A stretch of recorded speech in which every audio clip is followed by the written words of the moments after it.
पाकिस्तान के प्रधानमंत्री शहबाज शरीफ कल ईरान का दौरा करेंगे, जहां वह ईरान के सर्वोच्च नेता आयतुल्ला और अली खमेनेई के अंतिम संस्कार कार्यक्रम में शामिल होंगे। इस यात्रा को दोनों देशों के बीच कूटनीतिक संबंधों के लिहाज से बेहद अहम माना जा रहा है। विशेषज्ञों का मानना है कि मौजूदा क्षेत्रीय तनाव और संवेदनशील हालात के बीच यह दौरा कई महत्वपूर्ण राजनीतिक संदेश दे सकता है। साथ ही अंतर्राष्ट्रीय समुदाय का भी इस पर कड़ी नजर बनी हुई है। अब देखना होगा इस मुलाकात और उपस्थिति से कौन से नए कूटनीतिक संकेत और समीकरण सामने आते हैं।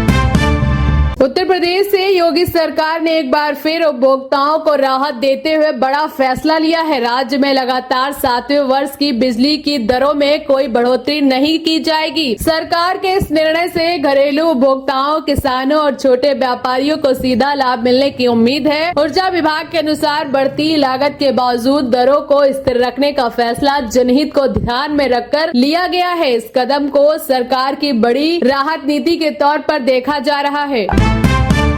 समाजवादी पार्टी की सांसद जया बच्चन ने पश्चिम बंगाल के मुख्यमंत्री ममता बनर्जी से कोलकाता स्थित काली घाट आवास पर मुलाकात की। दोनों नेताओं के बीच यह मुलाकात काफी अहम मानी जा रही है। हालांकि बातचीत के मुद्दों को लेकर आधिकारिक जानकारी सामने नहीं आई है। राजनीतिक गलियारों में इस मुलाकात को विपक्षी एकजुटता और आगामी रणनीति से जोड़कर देखा जा रहा है। अब सभी की नजर इस पर है कि इस बैठक के क्या राजनीतिक मायने निकलते हैं।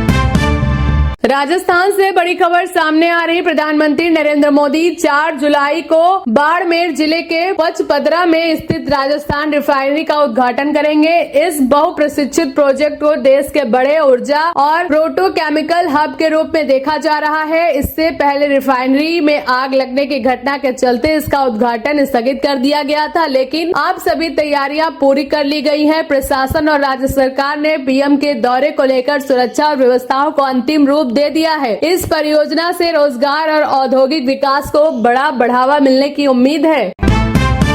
अंतर्राष्ट्रीय राजनीति से बड़ी खबर में अमेरिकी राष्ट्रपति डोनाल्ड ट्रंप ने एक बार फिर पनामा नहर को लेकर चीन पर गंभीर आरोप लगाए हैं। ट्रंप का कहना है कि चीन इस रणनीति समुद्री मार्ग पर अपना प्रभाव बढ़ाने की कोशिश कर रहा है, जिसे अमेरिका किसी भी हालात में स्वीकार नहीं करेगा। उन्होंने कहा कि पनामा नहर वैश्विक व्यापार के लिए बेहद अहम माना जा रहा है और इसकी सुरक्षा अमेरिका की प्राथमिकता है। ट्रंप के इस बयान के बाद एक बार फिर अमेरिका और चीन के बीच भू राजनीतिक तनाव बढ़ने के संकेत मिल रहे हैं।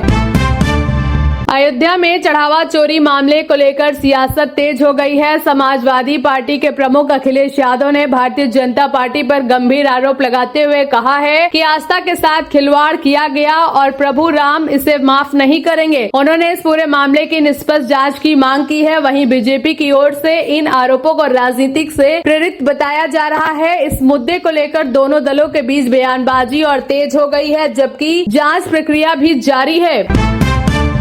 मध्य प्रदेश से हाल में ही निर्वाचित युवा राज्यसभा सांसद रजनीश अग्रवाल ने केंद्रीय गृह मंत्री अमित शाह से दिल्ली में मुलाकात की। इस दौरान दोनों नेताओं के बीच संगठनात्मक मुद्दों और राजनीतिक अनुभव से जुड़े विषयों पर चर्चा होने की बात सामने आई है। मुलाकात के बाद रजनीश अग्रवाल ने इसे अपने राजनीतिक जीवन के लिए प्रेरणादायक और ऊर्जा देने वाला बताया। इस मुलाकात को बीजेपी संगठन के भीतर तालमेल और भविष्य की रणनीति से जोड़कर देखा जा रहा है। फिलहाल राजनीतिक हलकों में इस भेंट को लेकर चर्चाएं तेज हो गई हैं। अयोध्या राम मंदिर से जुड़ी डोनेशन चोरी के मामले में जांच तेजी से आगे बढ़ रही है। रिपोर्ट्स के मुताबिक श्री राम जन्मभूमि तीर्थ क्षेत्र ट्रस्ट के फंड से कथित गड़बड़ी के आरोपों के बीच कई चौंकाने वाले खुलासे सामने आए हैं। जांच में सामने आया है कि आरोपियों ने मंदिर परिसर में मौजूद सुरक्षा व्यवस्था और सीसीटीवी के ब्लाइंड स्पॉट्स का फायदा उठाकर धन की हेराफेरी की। इस मामले में कई लोगों से पूछताछ जारी है, जबकि कुछ आरोपियों की गिरफ्तारी भी हो चुकी है। ट्रस्ट से जुड़े वरिष्ठ अधिकारियों से भी बयान दर्ज किए गए हैं। फिलहाल पुलिस पूरे नेटवर्क और फंड ट्रेल की गहराई से जांच कर रही है। पटना से ग्रामीण विकास मंत्री श्रवण कुमार ने वीबीजी राम जी मिशन की शुरुआत की। इस योजना का उद्देश्य ग्रामीण क्षेत्रों में रोजगार को बढ़ावा देना और मजदूरी भुगतान प्रणाली को पारदर्शी बनाना बताया जा रहा है। इसके तहत काम की गारंटी और समय पर भुगतान सुनिश्चित करने पर जोर दिया जाएगा। सरकार का दावा है कि इस मिशन से ग्रामीण अर्थव्यवस्था को मजबूती मिलेगी और श्रमिकों को सीधा लाभ मिलेगा। फिलहाल इसे राज्य में विकास की दिशा में एक अहम कदम माना जा रहा है। कोलकाता से जुड़ी बड़ी खबर में राष्ट्रीय मानवाधिकार आयोग ने शहर में हुए बिल्डिंग हादसे पर स्वतः संज्ञान लेते हुए मामले की जांच शुरू कर दी है। आयोग ने संबंधित अधिकारियों से विस्तृत रिपोर्ट तलब की है और यह पूछा भी है कि हादसे को रोकने के लिए क्या सुरक्षा उपाय अपनाए गए थे। इस घटना में हुए नुकसान और लापरवाही के पहलुओं की जाँच की जा रही है। फिलहाल प्रशासनिक स्तर पर जाँच तेज कर दी गई है और आगे की कार्रवाई आयोग की रिपोर्ट पर निर्भर करेगी। अयोध्या राम मंदिर से जुड़े डोनेशन चोरी मामले की जांच एक बार फिर तेज हो गई है। रिपोर्ट्स के मुताबिक एसआईटी इस पूरे फंड घोटाले की गहराई से जांच कर रही है, जिसमें कई लोगों से पूछताछ की जा चुकी है, जिनमें ट्रस्ट से जुड़े वरिष्ठ अधिकारी भी शामिल हैं। जांच में फंड के लेन देन, कैश कलेक्शन और बैंक डिपॉजिट से जुड़े अहम दस्तावेज खंगाले जा रहे हैं। आरोप है कि मंदिर निर्माण के लिए आए दान में वित्तीय अनियमितताओं की आशंका है। वहीं ट्रस्ट की ओर से कहा गया है कि जांच में पूरा सहयोग किया जा रहा है। फिलहाल मामला संवेदनशील मोड़ पर है और सभी की नजर जांच के नतीजों पर टिकी है। बाबा बर्फानी के दर्शन के लिए जम्मू कश्मीर के उपराज्यपाल मनोज सिन्हा ने जम्मू के भगवती नगर बेस कैंप से अमरनाथ यात्रा से पहले जत्थे को हरी झंडी दिखाकर रवाना किया। हर हर महादेव के जय घोष के बीच हजारों श्रद्धालु कड़ी सुरक्षा व्यवस्था के साथ पवित्र गुफा की ओर निकले। प्रशासन ने मार्ग पर सुरक्षा, स्वास्थ्य एवं अन्य जरूरी सुविधाओं के व्यापक इंतजाम किए गए हैं। अब देश भर के श्रद्धालुओं की निगाहें बाबा बर्फानी के पावन दर्शन पर टिकी है। ओटीटी प्लेटफॉर्म इस्तेमाल करने वालों के लिए बड़ी चेतावनी। एक नए सर्वे में दावा किया गया है कि ऑनलाइन ठगी और भ्रामक तरीकों को खतरा लगातार बढ़ रहा है। सर्वे के मुताबिक कई यूजर्स ने अतिरिक्त छिपे हुए 4 सब्सक्रिप्शन रद्द करने में मुश्किलें, विज्ञापनों और निजी जानकारी मांगने जैसे समस्याओं का सामना करने की बात कही है। विशेषज्ञों की सलाह है कि किसी भी लिंक पर क्लिक करने से पहले सावधानी बरतें, भुगतान से पहले सभी शर्तें पढ़ें और केवल आधिकारिक ऐप या वेबसाइट का ही इस्तेमाल करें। मध्य पूर्व से ईरान और अमेरिका के बीच तनाव युद्ध जैसे हालात के बाद अब शांति समझौते की दिशा में हलचल तेज हो गई है। रिपोर्ट्स के मुताबिक दोनों देशों के बीच सीज फायर और बातचीत को आगे बढ़ाने पर सहमति बनी है। साथ ही रणनीतिक रूप से अहम होर्मुज स्ट्रेट से जहाजों को सुरक्षित आवाजाही को लेकर भी बातचीत जारी है। अमेरिकी राष्ट्रपति डोनाल्ड ट्रंप ने दावा किया है हालात पहले से बेहतर हुए हैं और दोनों पक्ष कई मुद्दों पर सहमति के करीब है। हालांकि विशेषज्ञों का कहना है कि यह समझौता अभी भी नाजुक है और पूरी तरह स्थायी शांति में समय लग सकता है। छत्तीसगढ़ की राजधानी रायपुर से एयरपोर्ट विस्तार के लिए अधिग्रहित जमीन को लेकर एक किसान ने लगभग 3500 करोड़ रुपए के मुआवजे का दावा ठोक दिया है। मामला तब सुर्खियों में आया जब किसान ने अपनी पुश्तैनी जमीन पर मालिकाना हक बताते हुए मुआवजे की भारी राशि की मांग की। प्रशासन का कहना है इस दावे की वैधता की जाँच की जा रही है और सभी दस्तावेजों की गहन समीक्षा के बाद ही आगे की कार्रवाई होगी। फिलहाल यह मामला कानूनी और प्रशासनिक जाँच के दायरे में है।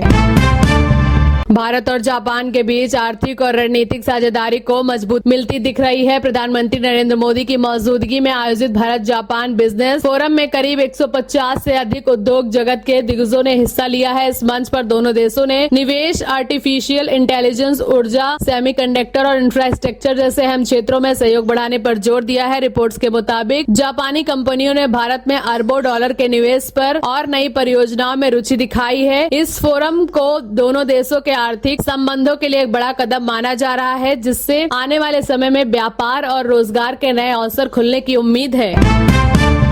हिमाचल प्रदेश में मानसून का कहर लगातार बढ़ता जा रहा है। शिमला समेत कई इलाकों में भारी बारिश को लेकर मौसम विभाग ने अलर्ट जारी किया है। तेज बारिश के चलते निचले इलाकों में जलभराव, पहाड़ी क्षेत्रों में भूस्खलन और फ्लैश फ्लड का खतरा मंडरा रहा है। प्रशासन ने लोगों से सतर्क रहने और अनावश्यक यात्रा से बचने की अपील की है। IMD के मुताबिक आने वाले दिनों में भारी से बहुत भारी बारिश की संभावना बनी हुई है, जिससे हालात और गंभीर हो सकते हैं। राहत और बचाव टीमें स्थिति पर लगातार नजर बनाए हुए हैं। मध्य प्रदेश के दतिया विधानसभा उपचुनाव को लेकर निर्वाचन आयोग ने घोषणा की है कि दतिया सीट पर 30 जुलाई को मतदान होगा, जबकि 3 अगस्त को नतीजे घोषित किए जाएंगे। 6 जुलाई को इसकी अधिसूचना जारी की जाएगी और नामांकन प्रक्रिया भी इसी के साथ शुरू हो जाएगी। यह सीट कांग्रेस विधायक राजेंद्र भारती की सदस्यता खत्म होने के बाद खाली हुई थी। अब इस उपचुनाव को लेकर राजनीतिक सरगर्मी तेज हो गई है और सभी प्रमुख दल इसे प्रतिष्ठा की लड़ाई के रूप में देख रहे हैं। सराफा बाजार में देश भर में सोने और चांदी के दामों में मिला जुला रुख देखने को मिल रहा है। 24 कैरेट सोना कई प्रमुख बाजारों में हल्की तेजी के साथ कारोबार कर रहा है, जबकि 22 कैरेट सोने की कीमतों में भी मामूली उतार चढ़ाव दर्ज किया गया है। वहीं चांदी के भाव में हल्की बढ़त देखने को मिल रही है। यह स्थिरता के साथ मजबूत स्थिति में बनी हुई है। अंतर्राष्ट्रीय बाजार के संकेत और डॉलर की चाल का असर घरेलू बाजार पर साफ नजर आ रहा है। निवेशकों की नजर अब आगे के रुझान और वैश्विक आर्थिक हालात पर टिकी हुई है। राजस्थान की राजनीति और वित्तीय हालात को देखकर रिपोर्ट्स के मुताबिक राज्य में सरकारी भुगतान संकट को लेकर चर्चा तेज हो गई है। बताया जा रहा है कई विभागों और योजनाओं में लंबित भुगतान के कारण ठेकेदारों और सप्लायर्स को परेशानी का सामना करना पड़ रहा है। इस मुद्दे को लेकर सियासी बयानबाजी भी तेज हो गई है, जहां विपक्ष सरकार पर वित्तीय प्रबंधन को लेकर सवाल उठ रहा है। वहीं सरकार की ओर से स्थिति को नियंत्रण में बताते हुए आवश्यक प्रतिक्रियाओं के तहत भुगतान जारी होने की बात कही जा रही है। फिलहाल मामला राजनीतिक और प्रशासनिक दोनों स्तरों पर चर्चा में बना हुआ है। राजस्थान की सियासत से नागौर सांसद और आरएलपी प्रमुख हनुमान बेनीवाल के बयान ने राजनीतिक हलचल तेज कर दी है। रिपोर्ट्स के मुताबिक उन्होंने बीजेपी और कांग्रेस दोनों प्रमुख दलों पर निशाना साधते हुए आरोप लगाया है कि प्रदेश की राजनीति में जनता के मुद्दों को दरकिनार कर सत्ता की लड़ाई चल रही है। बेनीवाल ने अपने तेवरों में साफ संकेत दिए हैं कि आने वाले समय में उनकी पार्टी संगठन और जन आंदोलन के जरिए अपनी भूमिका और मजबूत करेगी।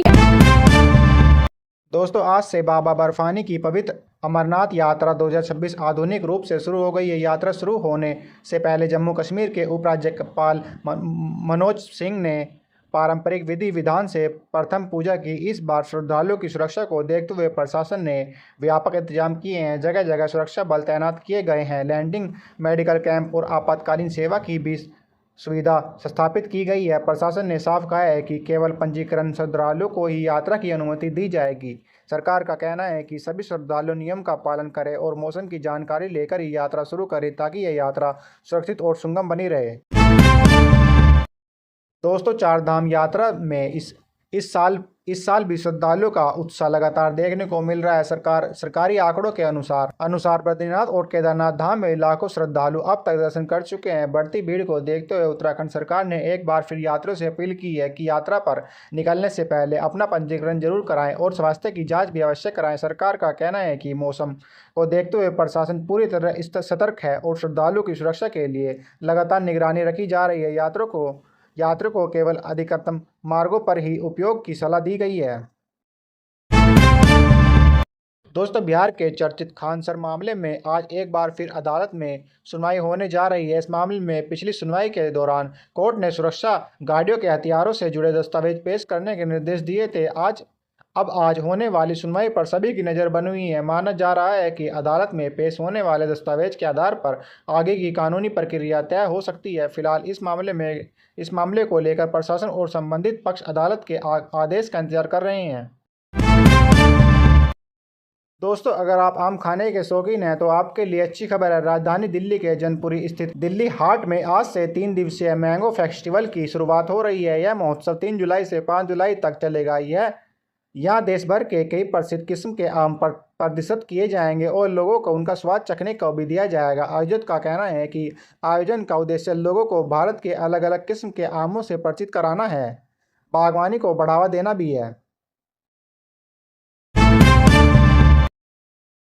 दोस्तों, पंजाब सरकार ने युवाओं को फिट और स्वस्थ बनाने के उद्देश्य से राज्य में 500 आधुनिक जिम शुरू करने की पहल की है। मुख्यमंत्री भगवंत मान ने इस आयोजित की शुरुआत करते हुए कहा है कि युवाओं को खेल और फिटनेस की ओर बढ़ावा देना सरकार की प्राथमिकता है। इन जिमों में आधुनिक उपकरण उपलब्ध कराए जाएंगे ताकि युवाओं को बेहतर सुविधा मिल सके। सरकार का मानना है कि इससे स्वास्थ्य जीवन शैली को बढ़ावा मिलेगा और युवा नशे जैसी बुराइयों से दूर रहेंगे। दोस्तों, आज रक्षा अधिग्रहण परिषद यानी डीएससी की अहम बैठक होने जा रही है। इस बैठक में भारतीय सेना, वायुसेना, नौसेना के लिए कई आधुनिक हथियारों की खरीदारी पर चर्चा की जाएगी। मीडिया रिपोर्ट के अनुसार हैमर मिसाइल सहित कई रक्षा उपकरणों से प्रस्तावित पर विचार हो सकता है। सरकार का उद्देश्य तीनों सेनाओं की ताकत और मजबूत बनाना है ताकि देश की सुरक्षा क्षमता को और बढ़ोतरी मिल सके। दोस्तों, राजधानी दिल्ली में आज उद्योग संघ सम्मेलन का आयोजित किया जा रहा है। इस सम्मेलन में युवाओं के सशक्तिकरण, रोजगार के नए अवसर और उद्योग में निवेश बढ़ाने जैसे महत्वपूर्ण मुद्दे पर चर्चा होगी। इससे सरकार और उद्योग जगत के कई प्रतिनिधि शक्तिशाली होंगे। उम्मीद की जा रही है कि इस बैठक के बाद रोजगार और औद्योगिक विकास से जुड़े कई महत्वपूर्ण सुझाव और फैसले सामने आ सकते हैं। दोस्तों, मौसम विभाग ने देश के कई राज्यों के लिए भारी बारिश और तेज आंधी का अलर्ट जारी किया है। विभाग के अनुसार अगले 17 घंटे के दौरान 15 राज्यों में तेज बारिश के साथ 85 किलोमीटर प्रति घंटे की रफ्तार से हवा चल सकती है। चूँकि अब मानसून देश के आधुनिक हिस्सों में सक्रिय हो चुका है, इसलिए निचले इलाकों में जलभराव और तेज हवा का खतरा बना हुआ है। मौसम विभाग ने लोगों से खराब मौसम के दौरान सावधानी बरतते और प्रशासन द्वारा जारी दिशा निर्देश का पालन करने की अपील की है। दोस्तों, पेट्रोल और डीजल की कीमतों को लेकर बड़ी खबर सामने आई है। पेट्रोलियम मंत्रालय का कहना है कि फिलहाल तेल की कीमतों में कोई बदलाव नहीं किया जाएगा। सरकार के मुताबिक हाल ही के समय में अंतर्राष्ट्रीय बाजार में कच्चे तेल की कीमतों में उतार चढ़ाव का असर भारत तेल कंपनियों पर भी पड़ा है। ऐसे में पहले मौजूदा स्थिति की समीक्षा की जाएगी। सरकार ने संकेत दिए हैं कि अगले 2 से 3 महीनों में हालात सामान्य होने के बाद पेट्रोल और डीजल की कीमतों पर नया फैसला लिया जा सकता है। दोस्तों, रेल यात्रियों के लिए बड़ी खुशखबरी सामने आई है। भारतीय रेल अपने टिकट बुकिंग सिस्टम को पहले से कई ज़्यादा तेज बनाने जा रही है। नई एआई तकनीक लागू होने के बाद टिकट बुकिंग की क्षमता कई गुना बढ़ जाएगी। इसका सबसे बड़ा फायदा यह होगा कि तत्काल टिकट बुकिंग की समस्या, वेबसाइट या ऐप पर आने वाली दिक्कत काफ़ी हद तक कम हो जाएंगी। रेलवे का कहना है कि इससे यात्रियों को पहले से बेहतर और तेज़ सेवा मिलेगी। दोस्तों, भारतीय रेल सुरक्षा व्यवस्था को और मजबूत करने की दिशा में बड़ा कदम उठा रही है। रेलवे ने 13 स्टेशनों पर लगभग 226 करोड़ रुपए की लागत से आधुनिक इलेक्ट्रॉनिक इंटरनल कॉलिंग सिस्टम लगाने की योजना बनाई है। इस तकनीक के जरिए ट्रेनों के संचालन और सुरक्षा बनाई जाएगी। रेलवे अधिकारियों का कहना है कि इससे सिग्नलिंग सिस्टम बेहतर होगा और दुर्घटनाओं की संभावना भी काफ़ी हद तक कम हो जाएगी।